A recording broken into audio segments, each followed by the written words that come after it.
আল্লাহ পাক বলে, বান্দা তোমার নিজের কোনো কিছুই নাই, তোমার কাছে যা আছে সব আমার দেওয়া।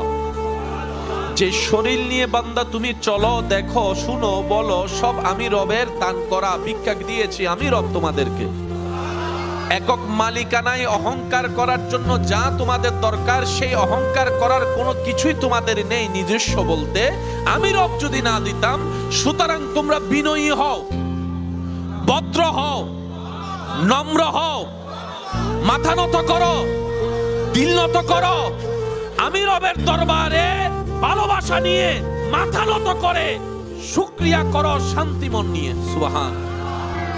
যদি তা করতে পারো, লা আজিদান্নাকুম, আমি রব তোমাদেরকে স্বইচ্ছায় যা দিয়েছি, যদি এগুলা দিয়ে খুশি করতে পারো, আমি রব আরো বাড়িয়ে দিব।